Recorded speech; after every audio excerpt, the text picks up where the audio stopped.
Right. Okay. So this is supposed to be this is a public lecture for a general audience, and so it would be helpful for me to get a bit of an idea of people's backgrounds. I know some of the people from the college, so I know you have a biological background. But of the visitors, I'd like to know how many of you have studied biology and know about proteins. Okay, a good number. And how many have no scientific background at all? Okay, well, I'm going to try and explain it at a level where I hope everybody's going to follow. But one of the things that's very helpful for me, and I think fun for everybody, is if you interrupt me with questions as I'm talking. I'd much rather have questions at any time than I don't have to get through all my slides. So if you have questions, please just interrupt me at any time. I would be very happy to take them. Okay, so as some of you know, proteins can be little machines. They can do all kinds of interesting mechanical things. And my group have been interested in a particular kind of mechanical action that looks something like this. So that's not a very... Oh, is there a pointer? Oh, think about it. Is there a laser pointer? No. Okay, I'll point with the cursor. Okay, so this action here is the idea is to, if you have something you want to protect, and cells want to be protected, they have a membrane around them, they have what should be a very secure wall around them, represented by this, and they don't want invaders to go through without their permission. So they want to take some things in, and they have doors to do it properly, but if pathogens want to attack cells, then one tactic they have is to actually bust a hole through the wall. And there's quite interesting machinery to do that, made of proteins. And so that's what I'm going to tell you about. And I should say that pathogens use these, so things use bacteria and other pathogens use this to attack our cells. But we also, our immune system also uses the same tactic for defense. So there's a sort of arms race between the two. So this here, you can see there's an electron microscope image of some pieces of membrane, some liposomes, so they're like membrane vesicles or bubbles, and they have in them what look like a bunch of flowers. Those things, you're looking down on pores that have assembled on this membrane. And so where you see a dark region, that's the hole, that's where there's a hole through the membrane, and there's a sort of ring of protein around making that hole. Now proteins don't normally do that, so it's a special kind of protein that does. And it helps to understand a bit about the basics of protein structure and folding. So proteins are basically made up of a chain of amino acids specified by the genetic code. And by and large, the amino acids can be either water-loving, hydrophilic, which are shown in blue, or hydrophobic, like oil, shown in yellow. And when proteins fold up, and they're going to be water-soluble, they tend to fold up so that the yellow ones, the hydrophobic ones, are on the inside, and that makes the protein water-soluble and stable and so on, and has its correct fold. Now, these pore-forming proteins are very, very unusual. They do something very unusual because they change their fold, and they change their fold in a way that makes them change from being separate little soluble molecules in water to inserting into a membrane. So cell membranes have a hydrophobic layer, an oily layer, and this particular class of proteins have two structures. They're sort of Jekyll and Hyde proteins because they start as a single soluble folded protein like the one on the left. And then they assemble into big rings usually, and those, when they assemble, they actually, part of the protein goes right through the membrane. So they have to unfold and change the shape quite a lot. And so that's quite an interesting thing to look at in terms of protein machinery. It's not something proteins normally do, but at least only these particular proteins do it. And so I'm going to show you examples from a couple of stories. Yep? So by machine, you mean that things like active transports and things like that? Well, that's another kind of machine. So this is the machine here it's not like a transporter, although because it punches a hole in the membrane, things can then flow through. But it's not there specifically for transport, it's there just to damage. So it makes a very non-specific hole, and then things go in that the cell doesn't want to go in. Okay? Okay, so there's no text on the slide. Well, the first type of protein I want to introduce is the bacterial pore-forming proteins, pore-forming toxins. So these are a family of proteins that are made by various pathogenic bacteria. You've probably heard of streptococcus and listeria, things like that. And particularly you've heard of probably pneumonia. So bacterial pneumonia, the pathogen that causes bacterial pneumonia and meningitis, makes one of these proteins, and it's actually an important virulence factor. So it's one of the things that makes that bacterium nasty for us. And that protein, which is called pneumolysin in this case, punches very large holes, large on the scale of a membrane. These are large on the molecular scale, which is 30 nanometers. Nanometer is 10 to the 9 of a meter, so they're actually very small on the normal scale, but they're very large holes for a membrane. So that punches holes and basically kills cells or lets things out of cells so that the bacteria can either get a free lunch or get through things, so to where they want to go. And so, as I said, doing this pore formation requires a very dramatic change in the structure of the protein. And so we've been interested in studying how that change happens, what it looks like. So this picture here is a representation of the structure of one of these proteins. It's not pneumolysin, but it's a very closely related one, perforin. And for those of you who aren't familiar with this kind of picture, the protein is a long ribbon of different structures which are folded up together. And this is a way of representing the different sorts of structures. They can either have long, straight, extended strands or hollowed up helices packed together in different ways. And so this is the shape of that protein when it's correctly folded as a soluble individual protein. So this is how it starts. This is how the bacterium makes it. But it's not going to stay that way, because we know from many other people's work over years that these two regions which are circled here, those two bits are going to end up going through the membrane. And the membrane is going to be down here somewhere. So you can see they're a long way from where they're going to end up. So this protein is going to have to change shape a lot to do that. And when that shape change happens, it's not very easy to study the structure of the protein because it's then bound to a membrane. It's not an individual object anymore. And so we used electron microscopy, and that's, of course, what we spend a lot of our time doing in our lab in biological sciences here. And these are now pictures which probably quite hard to look at. They're not very contrasty, so they're not very clear. But these are actually quite good pictures of lipid vesicles. So they're like soap bubbles made of these lipid membranes, small membranes, and they've got things sticking on them, and that's the protein. So these are actually just the liposomes in a frozen layer of water with the proteins bound to their surface.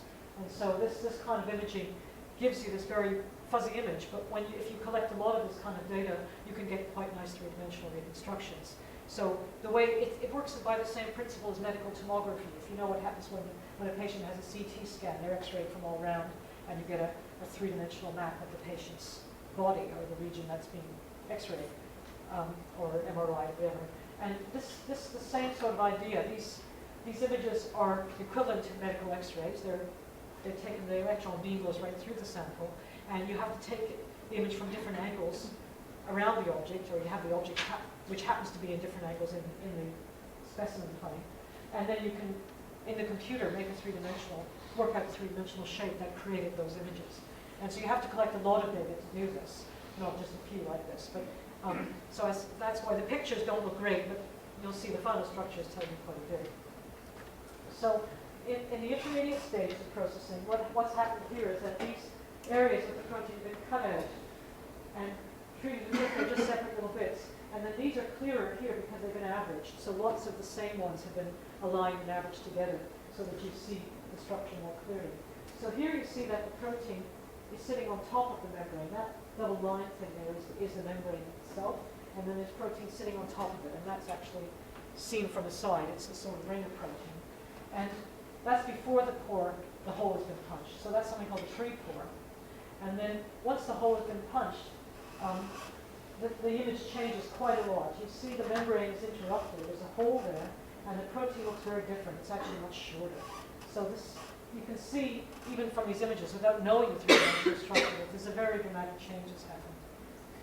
And this is now what the three-dimensional structures look like. This is some work we did quite a long time ago, and this gives the top two pictures a sort of overview of the three-dimensional shape of the pre-pore and the pore. And the lower pictures are sections through that three-dimensional density. So showing you the shape. If you slice through it, and you just see a slice, how it looks. That's the shape of the density of the membrane. The two layers are the membrane bilayer. The membranes are double-layered things, so you see two lines. And then the protein shape is this stuff here, or else it's this piece here. So before the pore is formed, the protein shape actually looks very similar to the, I just go back for a moment, to the crystal structure. So you see this, it's a very long, tall, thin protein. And if you look at the pre-pore structure, it's still a pretty long, tall, thin protein. It's got pretty much the same shape, but it's assembled in a ring, standing on the membrane, but it hasn't really jumped in yet. But once it punched a hole, the shape is completely changed. It's pretty unrecognizable, so something very dramatic has happened. Now, because we knew the structure of the starting point from that was a crystal structure that we were using, we were able to interpret our electron microscope density. And so here I fitted in the pieces and how they move. Guess. I mean, it's a bit of a guess. It's not a terribly accurate picture, but it actually says more or less what's happening. So in this first step, the protein binds. So this yellow domain sits on the membrane surface.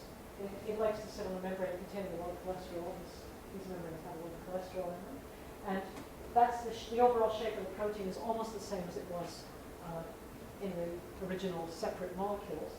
But after the pore is formed, you can see that the whole molecule is split open. So the red domain has come right away from the green one, which was at the back. The green domain has collapsed completely. It was a very long, thin domain, and it's just collapsed on itself.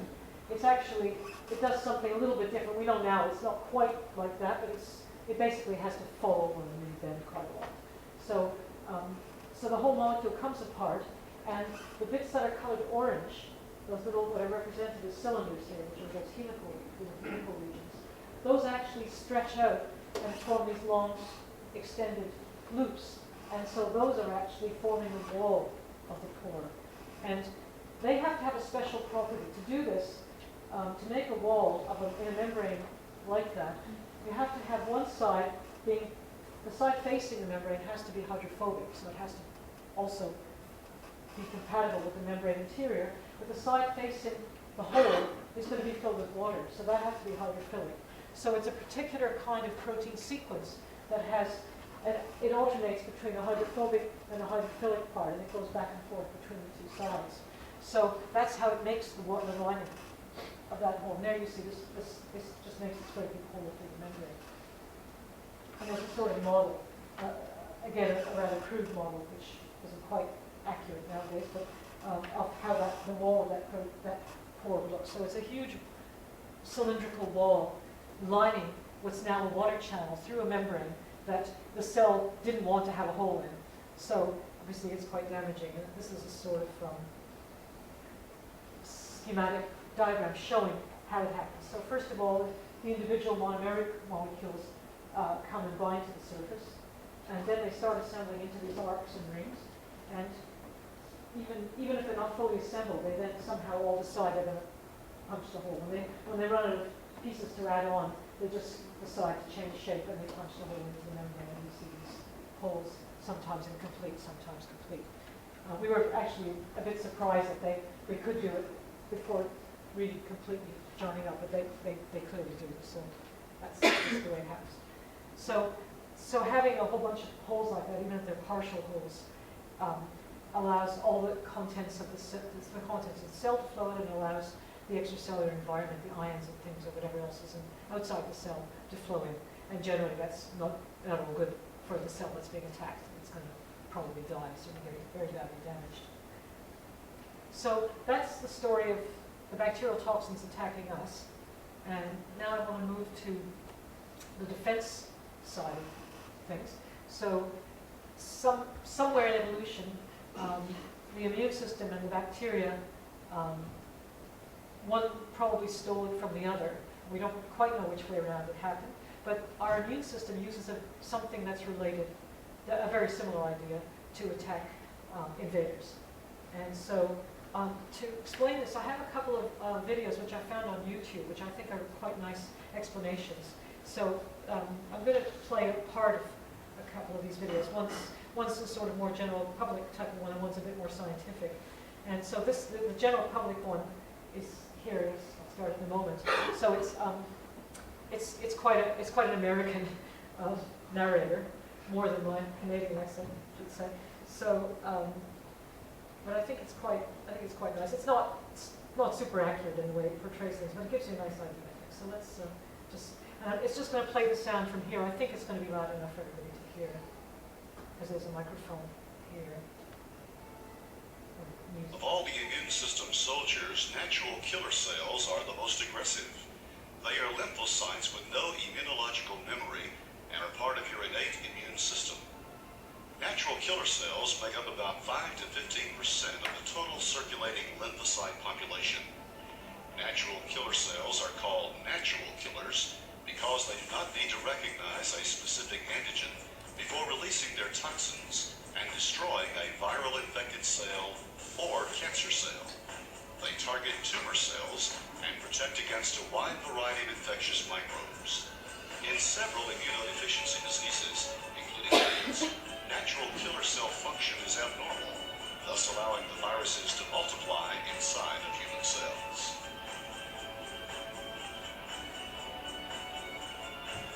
Natural killer cells kill on contact.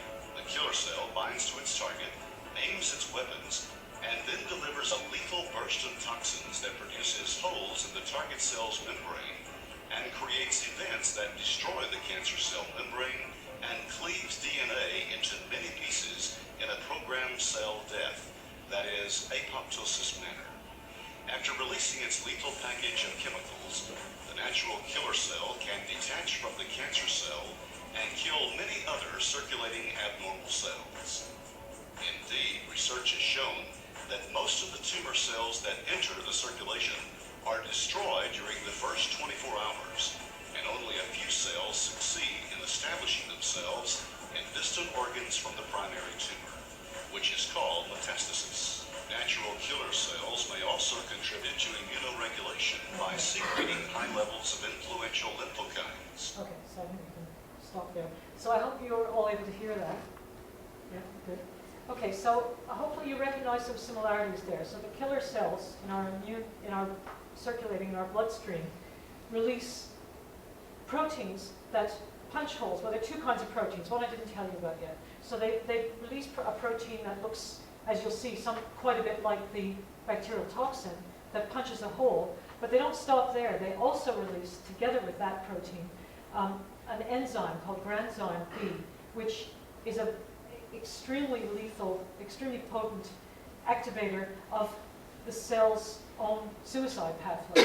So not only do they punch a hole in the membrane, but they put something in that's going to kill the cell, the target cell, very, very quickly.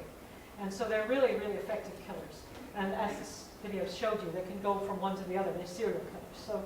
So they really are pretty nasty. And their job is to stop tumor cells from surviving and to stop cells infected with viruses. So it's quite an interesting system too, very similar to the bacterial one. And for a long time we didn't know the structure of the molecule, the pore-forming molecule that these killer cells use. It's called perforin. That's the name of it. And I'll show you a picture of it now. So for a long time the sequence was known, but the structure, the three-dimensional structure of perforin wasn't known. So it wasn't known really what it looked like or how it worked. But when the first crystal structures were done of this family of proteins, it turned out that actually they were recognizably related to the bacterial toxins.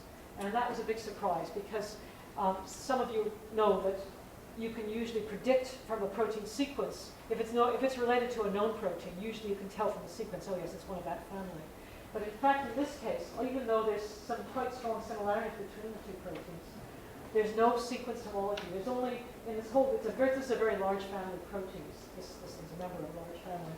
And there's only a single point in the sequence which is the same in the whole big family, the same as and in the bacterial toxins, single glycine residue at the bend of that red bent part there. So it was not predictable by bioinformatics, by computing that normally predicts these things. It was not recognizable. So it was a big surprise when the crystal structure came out. So you can see that it's not really, there are plenty of things that are different, but the part that makes the whole, these orangey helical regions, and that bent, that's called the beta sheet, that part of the extended strands. So that very bent part, and these two cold parts, those are the actual core of the machine that are going to punch the hole. And that part is the same, it's connected up in the same way. And works, we think, in a very similar way. So how does this work? So it's pretty, in the movie, it looked like in the video, it looked like the killer cell was at some distance away from the target cell. In fact, they're very close. They come into very, very close contact. So here's a schematic of that. It's something, there's a contact formed between the target cell and the killer cell, which is the upper one, which is called the immune synapse. So it's like a nerve synapse. If you know about how nerves transmit from one cell to the next, they make a very close contact, and the neurotransmitter is released. Well, this looks very similar, except that it's temporary, and it's only there to secrete, for the killer cell to secrete this lethal stuff into the target cell. So the target cell is recognized by the immune system because it's either tumor, it's cancerous, or infected. The contact is made, and then those pink dots, those are the vesicles inside the killer cell which contain the perforin and the granzyme, and they're released into that cleft, into the gap between the two cells. That immediately punches a hole in the target cell, and then the granzyme goes in, and it's all over for the target cell in minutes. So it's a very quick killing process. So that's how this kind of killing works in the bloodstream. And this is going on all the time in the bloodstream, without you really knowing about it. So I have now another movie, a slightly more scientific one. This is now showing you one of these immune synapses in different colors by fluorescence microscopy. So some of the key proteins in this have been labeled with different colored fluorophores so that you can see, sort of get an idea of the 3D shape and where things are happening. So this was done by a lab in Cambridge, by the lab of Joni Griffiths, but it's also on YouTube. So I think it's also got narration. So it ended up in a textbook, and it's got a narration also, so there's sound in this one too. In this 3D image, we are able to see the interaction between a T cell, colored blue, and an antigen-presenting cell, in this case a B cell, colored red. When T cells are able to recognize their antigen on another cell, the zone of contact between the two cells, here colored green, forms an organized structure called the immunological synapse. In this second image, which shows a cytotoxic T cell recognizing its target, we can again see the synapse between the two cells. So that's the contact region. And those blue regions are actually those vesicles that contain the perforin and the granzyme. This is the killer cell here. And you see it's got two patches, so it's actually killing two cells at once. So it sort of can kill with both hands. It's quite effective. Yeah. So that's the idea, is that this killing activates this whole pathway of granzymes. For those of you who know about the pathways of cell death, there's a whole series of enzymes that are activated and very rapidly cause cell death. So perforin, the protein that makes the hole, we only have one of them, at least certainly in the lymphocytes. And this is not a protein that you can tolerate mutations in or have. So if you have a problem with your perforin, if you don't have perforin, you can't survive really. And if you have a defective perforin, you get this very bad genetic syndrome, familial hemophagocytic lymphohistiocytosis. So this is, if you can't efficiently kill tumor cells and infected cells, then you're most likely you're going to certainly get cancer very early in life and probably die of either that or of viral infection. So this is a really essential protein. We can't survive without this. So we're constantly fighting off these challenges, and our immune system is doing a good job of keeping most people healthy, unless they have a problem with their perforin. We almost there are other immune diseases, but that's a very bad one to have. You don't survive long in life if you have a problem with your perforin function. So this was the original idea. I've shown you a picture of it, but this is the idea that perforin, in this case, it binds to the membrane through a calcium ion. It's just sort of slightly different way of binding to the membrane, and then it punches the hole and these granzymes come in. So we also looked at the structure of this perforin. It's not quite as clear as the bacterial toxin. It's a little harder to work with.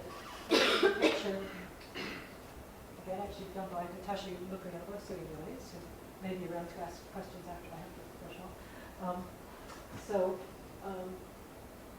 those are some images. Again, the electron microscope pictures are not very clear, but you can get three-dimensional reconstruction. And so it's, again, you see this one looks a little different. It's thinner and taller than the bacterial, than the pneumolysin pore I showed you before.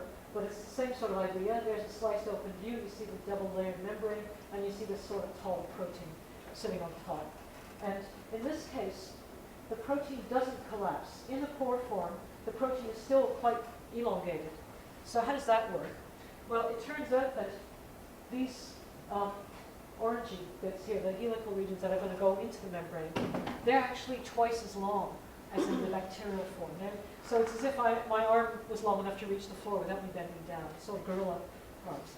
So this perforin has these very, very long, has double length arms to sort of punch the hole through the membrane without bothering to bend over. So it doesn't have to come apart and collapse like the bacterial one. So there is actually another movie now. This is no sound in this one. This is a simulation. So this is made up in the computer to show how we think it happens that the protein changes shape to make the pores. So it's not. This isn't something we actually measured, but it's a very plausible. I'd like to show it because although it's sort of made up, it's actually a nice way to understand how the protein is changing shape. So this is just going to show you a single perforin molecule, and it's going to show a computer simulation of how it undoes its structure and changes into the pore form, just a single molecule by itself. Obviously, it would be in a ring with all the others, but it's too complicated to show, so I'll just show you more. So it starts to jiggle, things start to come out, those orange bits start to sort of tumble out, and then they reach down, and you can see they're very, very long. And so now they're making the wall. That's one piece of the wall of the pore.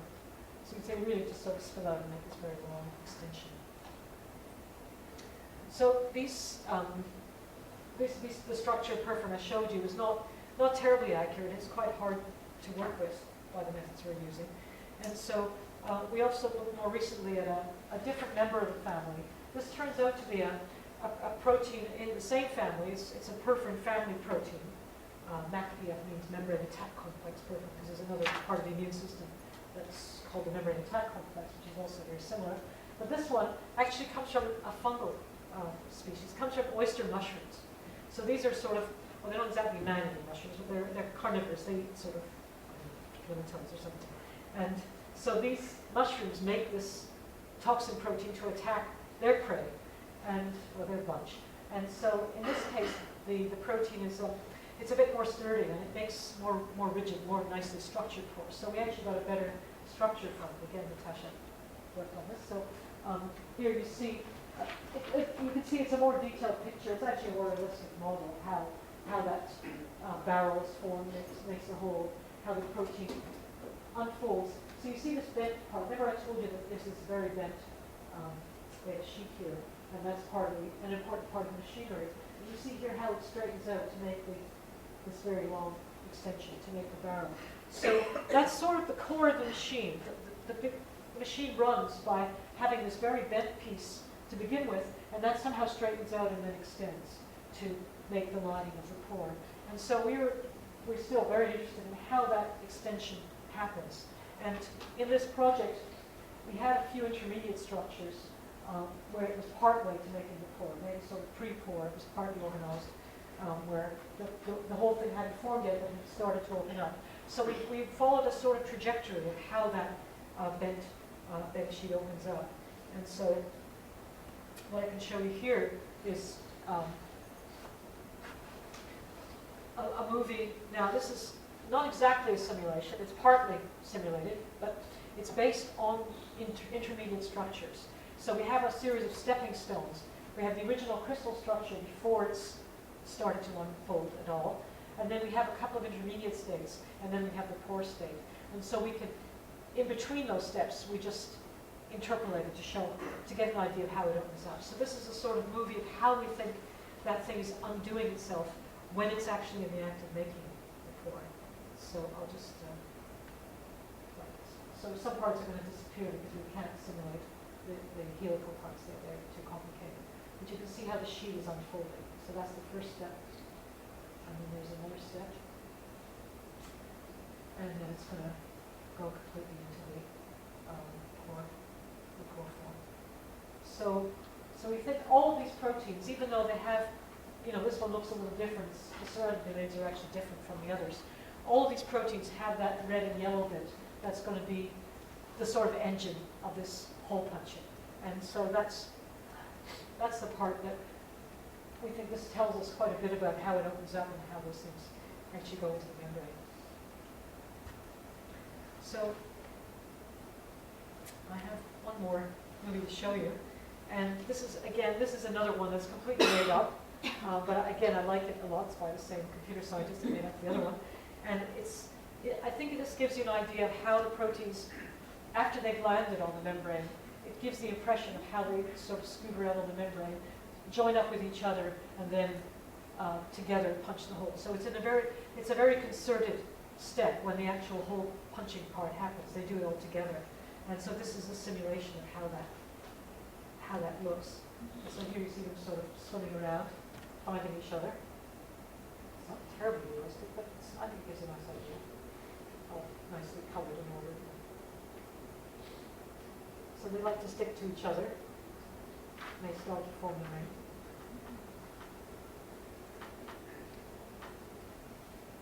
And now the ring's going to turn around for you. And it's going to tilt up, so we're going to end up looking from the side.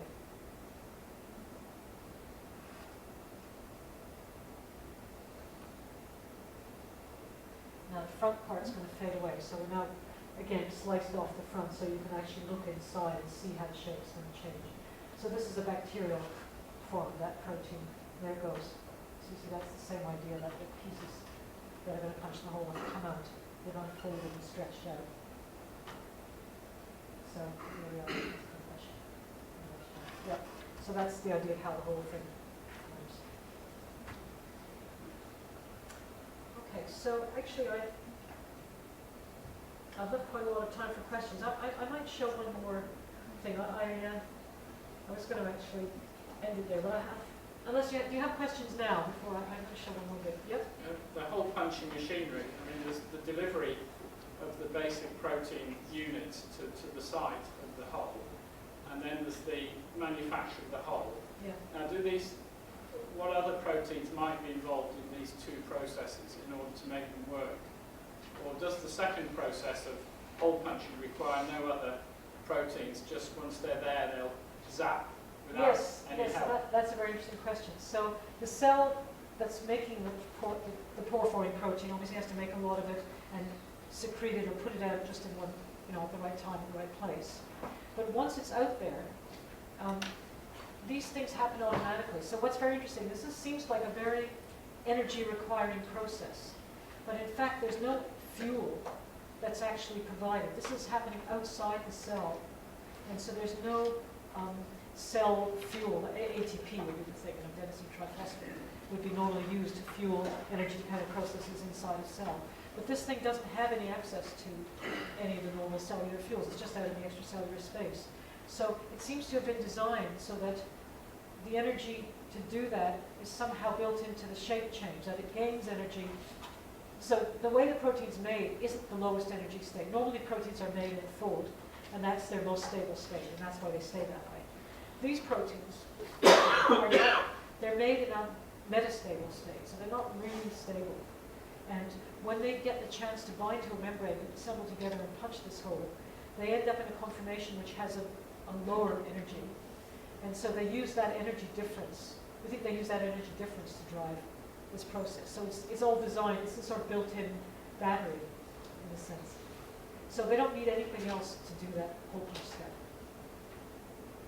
Does that answer your question? Yeah, actually, there's another advantage in being metastable, that they presumably will fall apart after a bit, so they don't go wandering off and attack the wrong cells. This is pretty irreversible. Once this happens, nothing else happens. They just stay in that membrane. The target cell may endocyte may absorb them, but they don't go anywhere else. I mean, if you've got a few of these basic protein units, subunits floating around, you don't want them to go off, wandering off and zap some other cell, which yes, might they have to really be want to controlled. keep. But Yes. if they're metastable, then these individual units, as they float around, probably they disassemble. Well, I within think a the finite control time. is probably more that they're never let out until it's the right time. The control part is the cell is making them, keeps them carefully sequestered until they're needed at their site of action. So they're packaged up in some way. Perforin is kept in these little membrane Yeah. enclosures, and it's kept at a more acidic condition so that it's not active or less active, and then it's only released to a cell that's been targeted that says kill me, because the immune system has labeled that cell saying kill this one. Okay. Yeah. Are there any cofactors involved in any other sort of enzymes involved in driving the process, or what cofactors? As you said, it's an acidic environment. Oh, the perforin is kept in before Yeah. it's released. It's kept in a slightly more acidic environment. Yes. Do you know if there's any cofactors that would drive the whole working of the? Well, there's a lot of there's other cell organization to get it to make the protein, package it, and then to release it at the right time.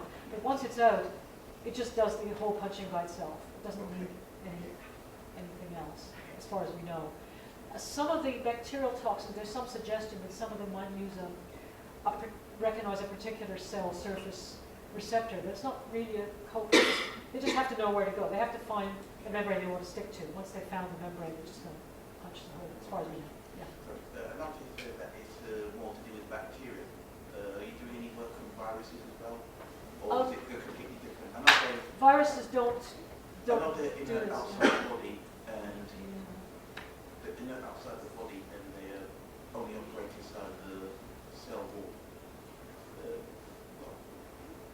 So I'm not sure I got the question. So cells infected with viruses are targets for the killer Do they have cells. the same mechanism? How do they enter How does, sorry, the virus enter the cell wall? oh, how do viruses get it? Yeah, I do see. they have Oh, they have a very different, no, they have their own systems. They also have, sometimes they have ways of getting through membranes too, but that's quite different.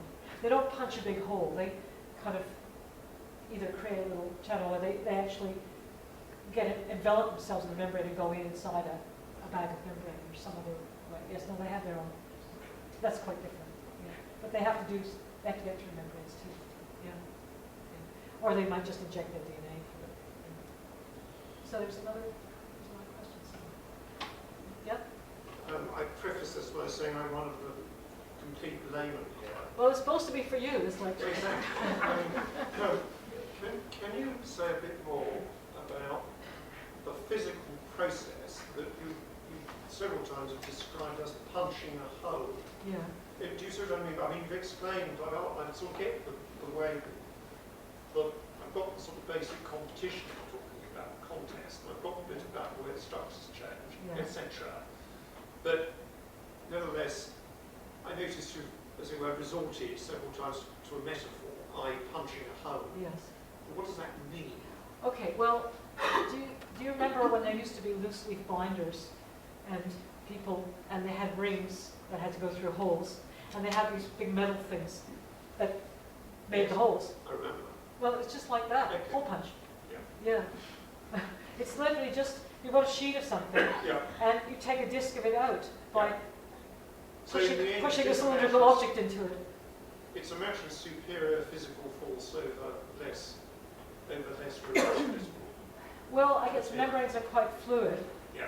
and if you get the right something with the right properties, it can sort of Fine. insert itself. Yeah. Okay. Yep. Well, Yes. the perforin, it's got this double action of punching a hole and then injecting effectively a trigger for apoptosis. Yes.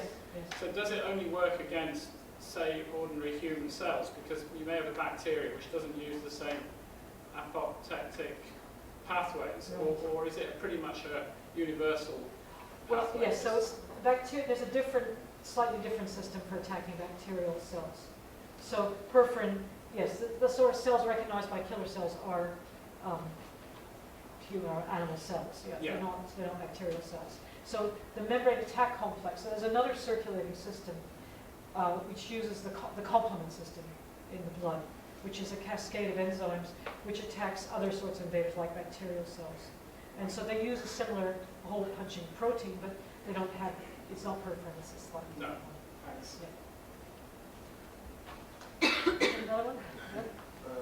You mentioned that the ring itself is made, well, is it made of calcium ions? Because that would be classed as a quaternary protein, wouldn't it? Sorry, the calcium ions were important Right, so the in whole the structure- perforin binding to the membrane. Yeah. So they weren't part of the perforin, they were something, it's just part of the glue it uses to bind onto the membrane it wants to bind to. It's just that calcium is high outside the cell and it's low inside the cell. So that's another way of stopping it from doing anything in the wrong place. Because if it's inside the cell, there's not enough calcium for it to bind. So it's a different way of regulating when it's going to bind. Okay? All right, so I don't know if I've still got a little bit of time. I might just show. So, oh, sorry, did you have another question? Well, I've got another labour question. All right, yeah. Can you say briefly how much you know about how the processes you described are controlled?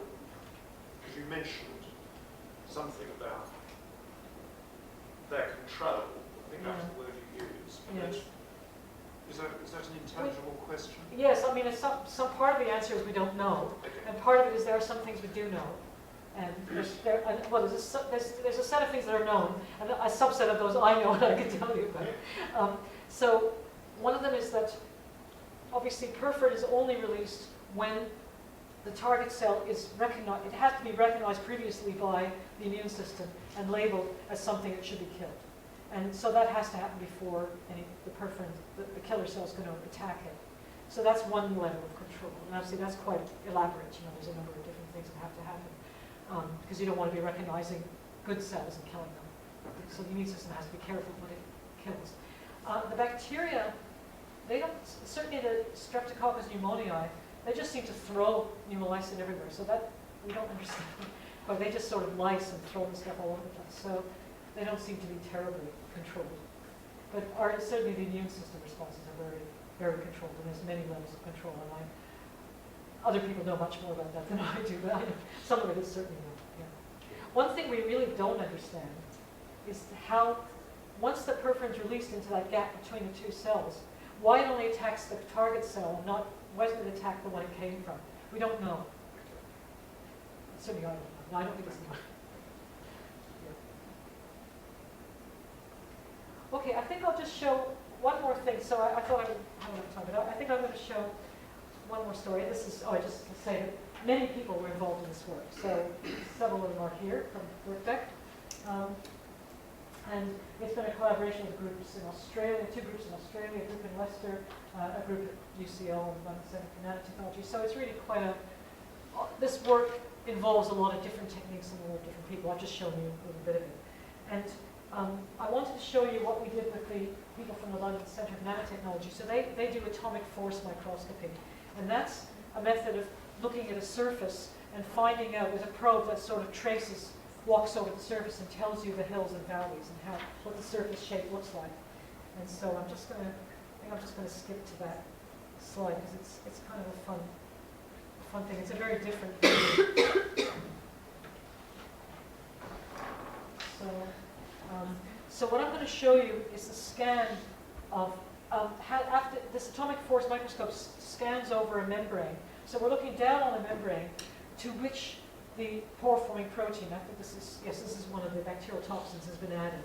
And it's a form of the protein which isn't able to unfold until you add a chemical that reduces it. It's in an oxidized form. So it's a way of triggering the pore formation, letting the protein jump on the membrane and then watching what happens as it forms the pores. Now you don't see the individual molecules the way you do in the electron microscope, but what you do see is the live thing happening in real time, which you can't do in the electron microscope. So it's quite interesting from that point of view. So this is the scan. So what you see is a lot of little lines, streaks, because the protein is actually quite mobile on the surface. And so as the probe goes past, as this tip scans back and forth, it's pushing the protein around. It's not staying still. But you'll see, as it starts to form the pores, pre-pores and then pores, you start to see things, little fuzzy rings. So it's still streaks, but it's starting to be more trapped. And if you go on, every few minutes you can do another scan. Now you can see that actually there are quite a number of little rings here. So see So those are now the pores that have formed. So we're actually watching the protein as it's inserting into the membrane. And these white blobs here, which look messy, those, we're pretty sure those are actually the pieces of membrane that have been ejected. So if you remember, these are quite big holes that are being formed in this membrane. And that says a disk of membrane material, of lipid, that's thrown out. And so we're actually seeing, this is the first time we actually saw where it was going. So it's actually being spat out. So there's globs of lipid being thrown out of the membrane. And if you keep going, they eventually, sometimes they spread out and make a second layer. They sort of splat out then onto the surface. And eventually most of them disappear. And you get a sort of relatively plain, a few globs get stuck. But mostly you just see the pores in a much cleaner background. So that's actually a kind of real-time, not very fast movie, but it's a real-time movie of what I've shown you as static pictures from the electron microscope. So I think it was quite a fun, they're quite a fun group to work with because it's so different. What you can see is quite different. So I think that's really all I wanted